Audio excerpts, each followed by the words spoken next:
good day po sa inyong lahat. Welcome na naman sa another episode ng ating vlog, na kung saan ang topic po natin for today ay tungkol sa katanungan ng isa sa mga subscriber natin. Tinatanong po kasi niya, Mang Mags, di po ba dati kayong nag-aalaga ng broiler? Bakit po kayo huminto? Sa anong dahilan daw? Yan po yung ating sasagutin ngayong araw. So actually, totoo po, dati po akong dating broiler yung aking inaalagaan. Yun po yung tinatawag na contract grower. So sa mga hindi pa po familiar kung ano nga ba yung contract grower or yung contract growing, ay papaliwanag ko po. Meron pong kumpanya ng mga integrator po, kumpanya ng mga manok na kung saan meron silang hatchery, meron silang mga customer na dideliveran ng manok kagaya ng mga fast food, ganyan. So sila po yung naghahanap ng mag-aalaga naman ng kanilang mga sisiw. Halimbawa, pag ako ay isang contract grower, ang mangyayari po, kailangan kong i-require ng kumpanya na magpatayo ako ng kulungan ng manok. Which is, nung mga naunang taon, ang kulungan lang po ng manok yung tinatawag nating konbensyonal. Ganon sa pinagpapalakihan natin ngayon ng RTL dito sa mga farm namin. So yun po yung conventional type na poultry house. Subalit lately, nag-upgrade po yung mga kumpanya. Ang gusto na po nilang kargahan ng mga sisiw para palakihin ng contract grower ay yung mga poultry house naman na CCS, yung tinatawag na tunnel ventilation. CCS ay, ang ibig sabihin po niyan ay controlled climate system. Kasi po makokontrol natin yung temperature dun sa loob ng kulungan ng manok. Malamig po yan, adjustan natin yung kanyang thermostat. Siguro i-discuss ko na lang sa ibang video kung paano gumagana yung isang tunnel vent or yung isang kulungan ng manok na equipped with CCS, controlled climate system. But for now, let me explain to you kung bakit nga ba ako nagsawa 12 years din po ako na naging contract grower. So ibig sabihin po, pag contract grower, ibibigay po ng kumpanya yung sisiw na aming aalagaan. And then ibibigay din po nila yung aming ipapakain na feeds. So from there, kailangang mapalaki namin ng maayos yung mga sisiw na yan, Tsaka mapabigat, mapalaki, mapabigat para maganda-ganda yung kita. Kapag maraming ma-harvest, mabibigat, konti lang yung ipinakain nating feeds or yung tinatawag nating FCR, which means feed conversion rate. Kapag mababa ay medyo jackpot po tayo doon. So halimbawa po, pag na-meet natin yung mga criteria na yan, yung tatlong parameters na yan, sabihin na natin average kikita tayo ng 15 pesos nung mga panahon namin per bird. So kapag may halimbawa alaga tayong 10,000 birds, sabi na natin wala tayong mortality, so 10,000 times 15 pesos, meron tayong 150,000 pesos na kikitain gross sa isang cycle ng pag-aalaga ng manok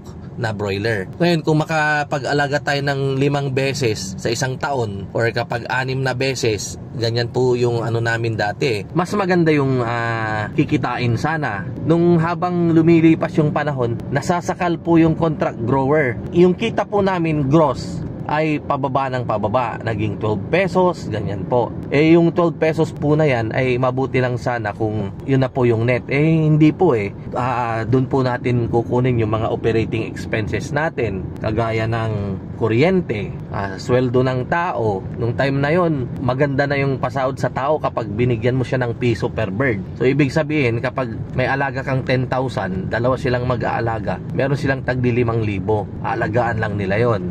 Tapos yung ipa, ginagamit po namin yan na beddings dun sa brooder. Tapos ang gasol, pataas naman ng pataas yung presyo per kilo, so lumilit talaga, numinipis yung kita namin. Mag-aalaga kami ng broiler ng sisiw, tapos hindi pa gaanong lalaki, hindi gaanong bibigat, tapos matakaw, marami namang kinakaing feeds. Kadalasan mataas yung mortality. So marami pong mga marami pong mga i-consider na maraming aberya. Tapos para mo na ring kinukupitan yung sarili mo. Yan, sa mga alam ko yung mga contract grower na makakapanood nito, sigurado makakarelate po sila sa mga sinasabi ko. Idagdag pa ulit natin yung harvest time. Humarbest ka ng alas 8 ng gabi, natapos kayo ng alas 11 ng gabi, uuwi ka ng bahay, malayo yung panggagalingan mo kasi wala pa akong farm manager nun. Hindi pa naman tayo pwedeng kumuha ng farm manager kasi kumbaga mas ninipis na naman yung kikitain natin. So dapat talaga ako na lang, sayang na rin yung isasahod.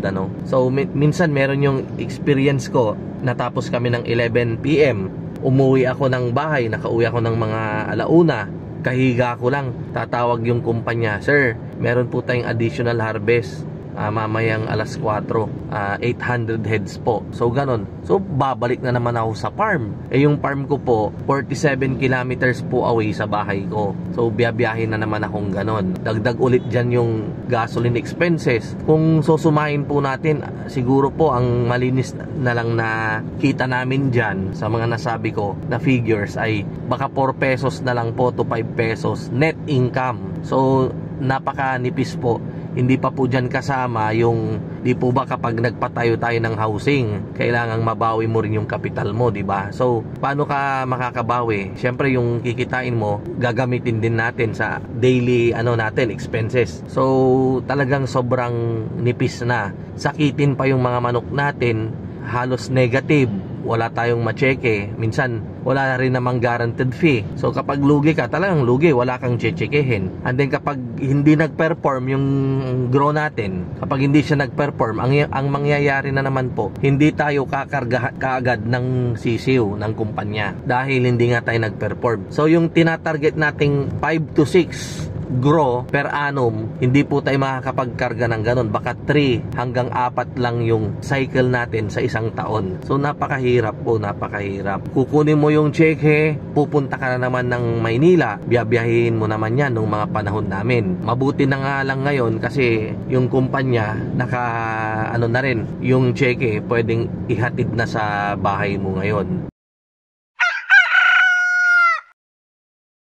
So yun yung mga faktor na ikinasawa ko sa pag-aalaga ng broiler. Idagdag ulit natin yung maraming mga nagko-complain na kapitbahay dahil malangaw nga po. Pag wala ng manok sa farm, pupunta na sila ng bahay-bahayan. So ang dami po, masalimuot na po. Kaya and then idagdag ulit yung ayaw na nilang lagyan yung mga conventional poultry house. Ang gusto na nila mga tunnel vent. Ayan, so nagsilitawan naman yung mga nagpapa-tunnel vent. Ayan, so yun yung mga dahilan kaya huminto po ako, and then hanggang sa madiscovery ko po itong pagpapaitlog. Kaya yun po, nagsimula akong magpaitlog. At sa awa ng Diyos, magte 10 years na po ako sa April dito sa layer business. Baka tanungin nyo na naman kung kumikita ba yung mga tunnel ventilation na poultry house.